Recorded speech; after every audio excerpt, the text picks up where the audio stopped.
अस्सलाम वालेकुम गाइस, कैसे हैं आप? उम्मीद करते हैं आप सब खैरियत से होंगे, खुश होंगे और हमारी दुआ है कि आप हमेशा खुश रहें, हंसते और मुस्कुराते रहें। मेरा नाम है रहमान अनवर और मैं हूं और मैं ज़फ़र इकबाल। और आज हम जिस वीडियो पर रिएक्ट करने जा रहे हैं भाई, वीडियो है ध्रुव रेठी पर अभिमन्यु की। तो करते वीडियो स्टार्ट और देखते हैं। उससे पहले वीडियो को लाइक, चैनल को सब्सक्राइब ज़रूर कीजिएगा। तो देखते हैं।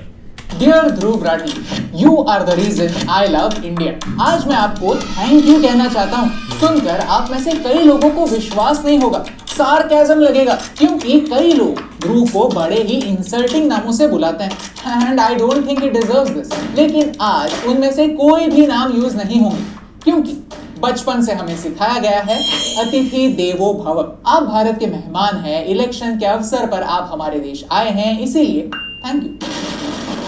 लेकिन आपके लेटेस्ट वीडियो में मुझे एक गलती मिली। ये गलती पर्टिकुलरली मेरे बारे में थी, इसीलिए I thought I should let you know. लेकिन दूसरी तरफ जो लोग इनके खास हैं, उन्हें स्टेज पर बुलाओ, नरेंद्र मोदी उनके साथ हाथ मिलाएंगे। इसके लिए नेशनल क्रिएटर्स अवार्ड बनाए गए। कुछ विनर्स जेन्युइन थे, क्योंकि थोड़ी बहुत क्रेडिबिलिटी भी बनानी पड़ती है। लेकिन कई सारे मोदी की चरण वंदना करने वाले गोदी यूट्यूबर्स को यह अवार्ड दिया गया। 8% एनर्जी से अगर हम बात कर पाए तो फिर हम उस मैसेज पर थैंक यू सर।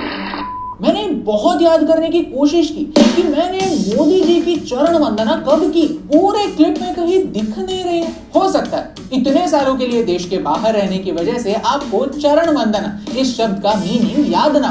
तो चलिए आपको याद दिलाते हैं। चरण वंदना इसे कहते हैं जब किसी के पैर छुए जाते हैं। जब भी मैं मेरी दादी से आशीर्वाद चाहता हूँ, तब मैं उनकी चरण वंदना करता हूँ। ये मेरे संस्कार, मुझे बचपन से सिखाया गया है कि इससे हमारा ईगो कंट्रोल में रहता है और इससे हम छोटे नहीं होते। और इसी वजह से मैं मेरे परिवारजनों, किसी गुरु या फिर किसी भी बड़े के पैर छूने से नहीं कतराता। अवार्ड तो हमें दिल्ली के एजुकेशन मिनिस्टर ने भी दिया है।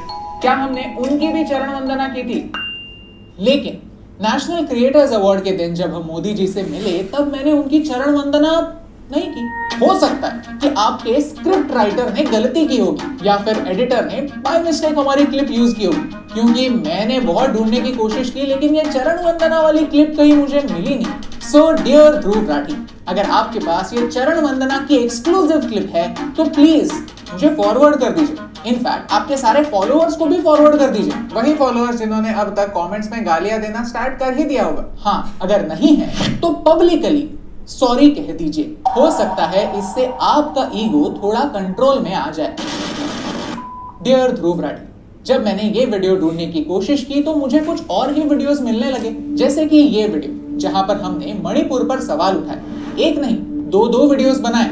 या फिर ये वीडियो जहां पर हमने पूछा कि भारत का पासपोर्ट स्ट्रॉन्ग कैसे बन सकता है। या ये वीडियो जहां हमने रेसलर्स प्रोटेस्ट की बात की। या ये वीडियो जहां हमने कहा कि भारत का टैक्स पेयर भारत की सबसे अब्यूज्ड माइनॉरिटी। लद्दाख के इशू के बारे में हमने तब भी वीडियोस बनाए जब मामला ट्रेंडिंग नहीं था, लेकिन उतना ही इंपॉर्टेंट था। हर क्रिएटर उन मुद्दों पर बात करता है जो उसे सही लगता है। वो टॉपिक्स कवर करता है जो उसके हिसाब से उसका ऑडियंस देखना चाहता है। कभी वो वीडियोस क्रिटिकल होते हैं तो कभी हमारी अचीवमेंट्स को सेलिब्रेट करते हैं। यस, हमारी अचीवमेंट्स, क्योंकि देश की इन अचीवमेंट्स को मैं मेरी खुद की अचीवमेंट्स मानता हूँ। मेरे स्कूल में हर दिन एक प्रतिज्ञा होती थी, भारत माझा देश है, सारे भारतीय माझे बांधव है, माझा देशावर माझं प्रेम आहे। जब देश कुछ अच्छा करे तो उसकी प्रशंसा करो, और जब कुछ बुरा करे तो उसकी निंदा करो।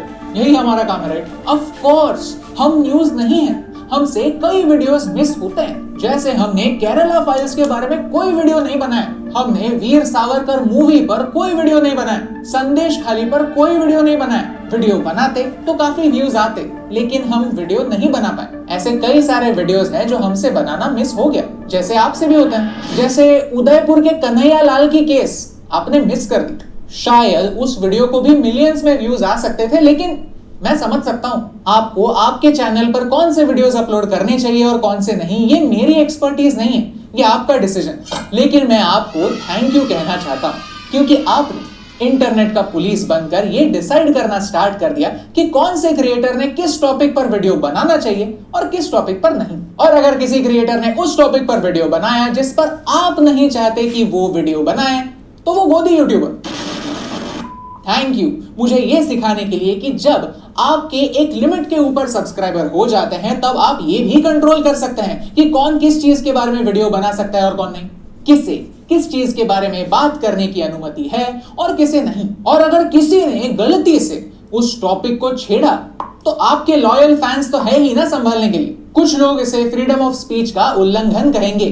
क्या है ना, फ्रीडम ऑफ स्पीच का एसेंशियल मीनिंग ही ये होता है कि हर पॉइंट को एग्जिस्ट करने की अनुमति है, चाहे वो आपको अच्छा लगे या ना लगे। जब एक इंसान ये डिसाइड करने लगता है कि किसने किस चीज पर बात करनी चाहिए और कौन से ओपिनियंस चुप कर देने चाहिए, तो इसे ही सेंसरशिप कहते हैं, इसे ही इंटरनेट की डिक्टेटरशिप कहते हैं। लेकिन आपने मुझे सिखाया है कि अपने से छोटे क्रिएटर को बुली करना ठीक है। अब इसके बाद कुछ लोग आपको भी इंटरनेट का बुली कह देंगे।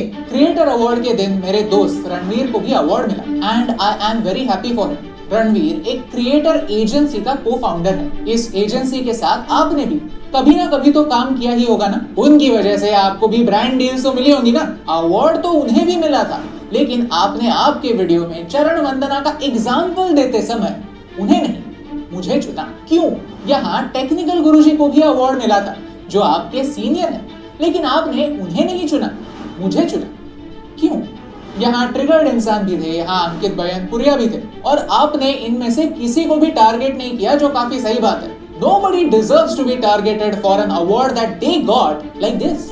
और तो और ऑडियंस में ऐसे कई सारे क्रिएटर्स थे जो अगर उन्हें अवार्ड मिलता तो बड़ी ही खुशी से एक्सेप्ट भी करते, लेकिन आपने उन्हें चरण वंदना करने वाले क्रिएटर्स नहीं कहा। अगर एग्जांपल देना ही है तो कुछ क्रिएटर्स थे जिन्होंने एक्चुअली चरण स्पर्श किए, जो उनकी मर्जी है, उनका राइट है, उस मोमेंट उन्हें जो सही लगा उन्होंने वही किया। लेकिन आपने, आपकी टीम ने पर्टिकुलरली उसे ही चुना जिसने चरण वंदना नहीं की थी। आपने मुझे ही क्यों चुना? क्या आप मुझे कंपटीशन मानते हैं? क्या 18-19 मिलियन सब्सक्राइबर्स वाला एक यूट्यूबर जो 10 साल से कंटेंट बना रहा है मुझ जैसे नए नवेले क्रिएटर से डर गया है? या आपको मुझ पर किसी बात का गुस्सा है? अगर गुस्सा है तो अभी सॉरी बोल देता हूं यार। या फिर आपको लगता है कि मैं आपकी कैटेगरी में वीडियो बनाता हूं और आप मुझे बुली कर सकते हैं, मुझे और मेरी वाइफ को मैनिपुलेट कर सकते हैं, फोर्स कर सकते हैं ताकि हम किसी पॉइंट्स पर कभी भी बात ही ना करें। वैसे तो ऐसे बहुत सारे क्रिएटर्स हैं जो आप और मुझ जैसे ही वीडियोस बनाते हैं, और आजकल कई सारे पॉलिटिशियंस के साथ पॉडकास्ट भी कर रहे हैं। यानी आज जो आप मेरे साथ कर रहे हैं वैसे ही कल उनके साथ भी करेंगे, राइट? क्या कल जाकर आप उन्हें ऐसे ही बुली, मेरा मतलब फ्री का एडवाइस देंगे?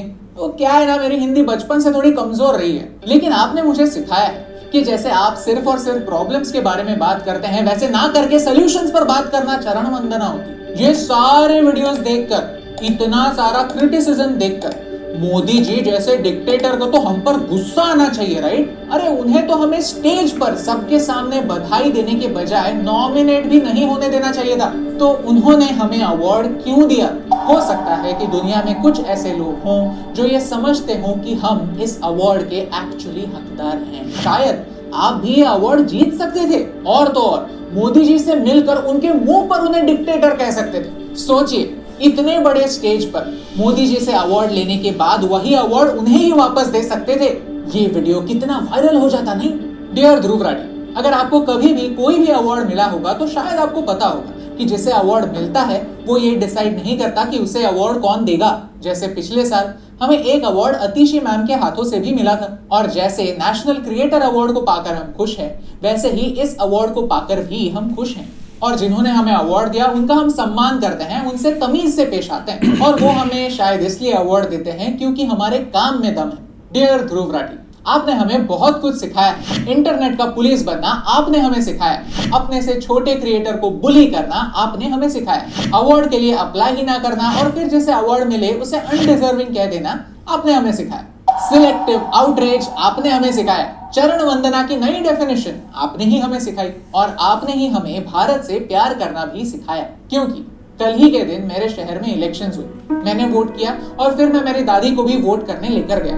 मेरी दादी को घर छोड़कर मैं मेरे घर वापस जा ही रहा था, तभी मुझे रास्ते पर एक और बूढ़ी दादी और उनकी बेटी दिखी। मैं गाड़ी चला रहा था तो मैंने उन्हें लिफ्ट दी। बातें करते करते पता चला कि इस दादी को डिमेंशिया है, यानी वो खुद अपनी बेटी का नाम भी ठीक से कभी कभी याद नहीं कर पाती थी, लेकिन उन्हें ये याद था कि वोट करना हर सिटीजन का कर्तव्य है। उन्हें मैंने वोटिंग स्टेशन पर ड्रॉप किया, उन्होंने वोट दिया और वापस आकर जब वो मेरी गाड़ी में बैठी तब उन्होंने मुझे बताया कि उन्होंने किसे वोट दिया। उन्होंने उस कैंडिडेट को वोट नहीं दिया जिसे मैंने वोट दिया था। यानी अगर सोचा जाए तो मैंने मेरे ही काम से किसी की हेल्प करके मेरे ही एक वोट को कैंसिल आउट करने में हेल्प की। लेकिन इस पूरे इंसिडेंस में मुझे इस बात का गर्व है कि मैंने किसी की मदद ये सोच कर नहीं की कि वो किसके लिए वोट करने जा रहा है। इलेक्शन के दिन जरा आपके इर्द गिर्द का माहौल देखिए और नोटिस कीजिए। मेरा वोटिंग सेंटर एक स्कूल था। यहाँ स्कूल के बच्चे अनजान लोगों को व्हील चेयर पर बिठाकर पोलिंग स्टेशन तक पहुंचा रहे थे, उन्हें गाइड कर रहे थे। कोई वोट करने के लिए घंटों के लिए धूप में खड़ा था, कोई काम करने के लिए दूसरे शहर रहता है लेकिन वोट करने के लिए अपने होम टाउन आया है। कोई 90 साल के दादाजी भी हैं जो बड़ी एक्साइटमेंट में अपना कर्तव्य निभा रहे हैं। ये सारे लोग वही लोग हैं जिन्हें इस बात पर विश्वास है कि भारत एक डेमोक्रेसी है और भारत एक डेमोक्रेसी ही रहेगी। एक इंसान के कहने से क्या फर्क पड़ता है? सच सबको अपनी आंखों के सामने दिखता है, बस वो आंखें खोलने की जरूरत होती है। वैसे तो 10 दिन में पूरा का पूरा अमेरिका घूमा जा सकता है, वैसे टूर्स भी होते हैं, लेकिन उन 10 दिनों में सिर्फ एज अ टूरिस्ट आप अमेरिका एक्सप्लोर कर सकते हैं। अगर एक देश की असली ब्यूटी को देखना है तो उस देश को अपनाना पड़ता है। एक झंडा ट्विटर की बायो पर लगाकर नहीं, उस देश को अपने दिल में रखकर। डियर ध्रुव राठी, आज मैं आपको एक मूवी रेकमेंड करना चाहता हूँ, the secret life of Walter Mitty, जिसमें एक लाइन है, beautiful things don't ask for attention. Election के दिन हर इंसान की इस फ्यूटाइल एक्टिविटी में विश्वास रखने की कहानी वो नहीं जान सकता जो सिर्फ एज अ टूरिस्ट भारत आता है, जो कहता है कि अपने बार्बर को, अपने टेलर को, अपनी मेड को मेरे वीडियो दिखाओ, तब भी वो सही वोट दे पाएंगे। जिन्हें भारत पर भरोसा है, जिन्हें भारत की जनता पर भरोसा है, वो ये जानते हैं कि ये देश बहुत बड़ा है, देश बहुत डाइवर्स है और देश की जनता आपसे ये बेहतर जानती है कि देश के लिए सही क्या है। उन्हें आपके उकसाऊ वीडियोस दिखाकर मैनिपुलेट करने की जरूरत नहीं है, लेकिन आपको जैसे वीडियोस बनाने हैं वैसे वीडियोस बनाना कंटिन्यू कर सकते हैं। क्यों पता है?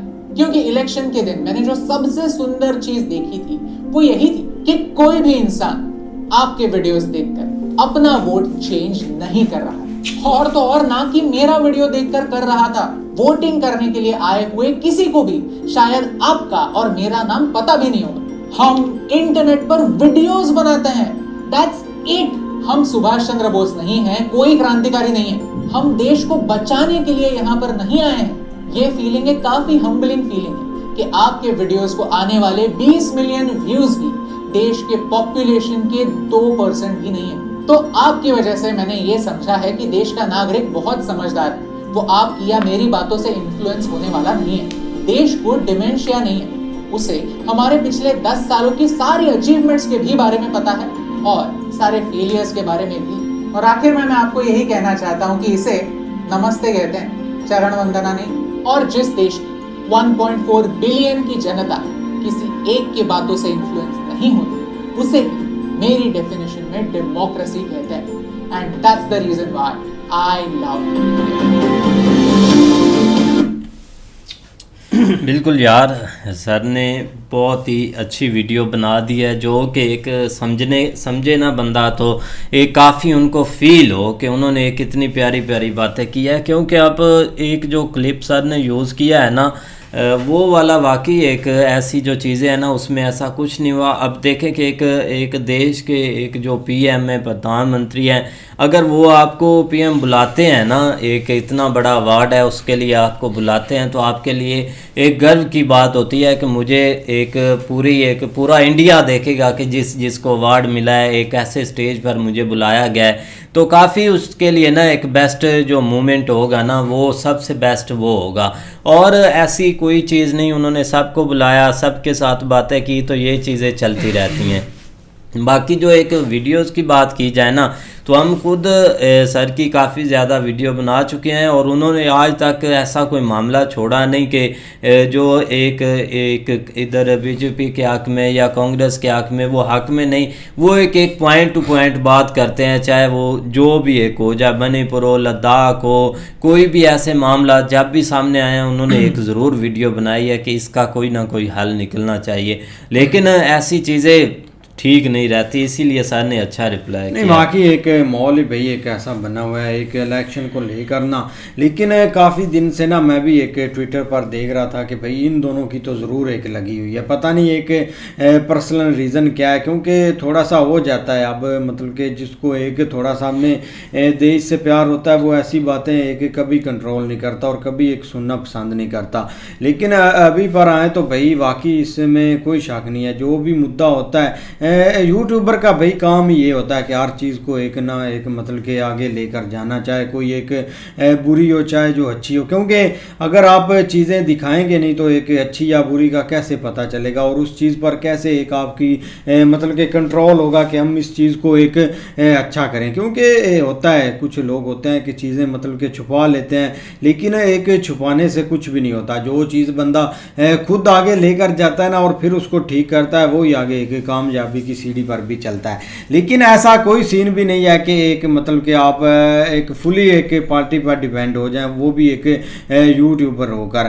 तो काफ़ी एक अच्छी वीडियो थी, उन्होंने मतलब कि थोड़ी सी चीज़ें मेंशन की है कि जो एक हमारे देश में चल रहा है, ज़ाहिर बात है जो एक मतलब कि आउट ऑफ कंट्री बैठा होता है उसको और चीज़ें दिखाई देती है, लेकिन जो कंट्री के एक मतलब के बीच में बैठा होता है वो कुछ और सीन से देख रहा होता है। नहीं, बिल्कुल ऐसी है, लेकिन ये कि जहाँ पे क्रिएटर अवार्ड की अगर बात करें तो हमें भी थोड़ा याद है कि वहाँ पे एक स्पेसिफिक एक किसी को इनविटेशन नहीं भेजे थे, उसके लिए एक पहले जो है ना वो वोटिंग सिस्टम एक जो है ना वो बनाया गया था, जिसमें एक लोगों ने अप्लाई किया और उसके ऊपर फिर वोटिंग हुई, फिर रेटिंग के ऊपर उनको बुलाया गया था, तो इस हिसाब से। लेकिन वहाँ पर अगर जाके ये अगर सीन हुआ भी है ना तो वो इतना कोई एक मायने नहीं रखता, क्योंकि एक वो एक देश के प्रधानमंत्री भी हैं और उसके अलावा एक जो है ना वो रिस्पेक्टेबल है एक उस ओहदे के लिए, और उसके ओहदे के जब बैठे तो वहाँ पे जाना एक खुश नसीबी की बात होती है। अगर जाके वहाँ पे पाँव छू भी लिए तो कोई इतना ही बड़ा इशू नहीं, जो कि एक वहाँ का एक जो एक मतलब एक बड़ों को एक इज़्ज़त देने के लिए होता है। तो ये चीज़ इतनी इम्पोर्टेंट नहीं रखती जिसके ऊपर एक बेस बना के एक वीडियो बना दी जाए। लेकिन भाई अगर इनकी बात करें तो हमने इनको देखा तकरीबन हर एक टॉपिक को कवर करते हुए, जिस तरह एक देखो ना पॉजिटिव कोई चीज़ भी नहीं चलती। आप ये कह लें कि 10 साल अगर हुकूमत की है तो उसमें हर चीज़ पॉजिटिव होगी, नेवर।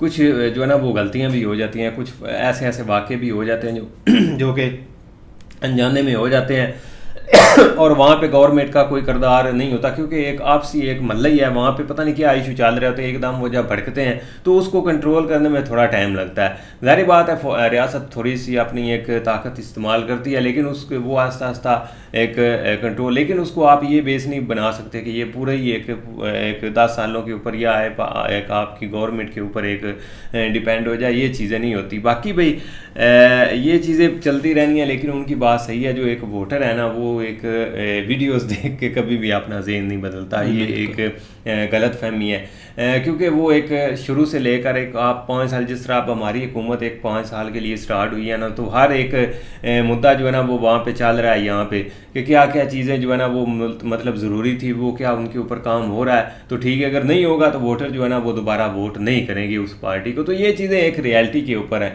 बाकी ज़ाहिर बात है अगले बंदे ने भाई जो भी अपोजिशन में उसने गलतियाँ तो निकालनी, गलतियाँ हाईलाइट करनी है, उसमें कुछ एक्चुअल होती हैं कुछ एक्चुअल नहीं होती, तो लिहाजा वोटर इस तरह चेंज भाई कभी नहीं हो सकता। बिल्कुल यार, यही कि एक अच्छा उन्होंने एक अच्छी वीडियो बनाई है, तो उम्मीद करते हैं आपको वीडियो पसंद आएगी। अगर पसंद आए वीडियो को लाइक, चैनल को सब्सक्राइब ज़रूर कीजिए।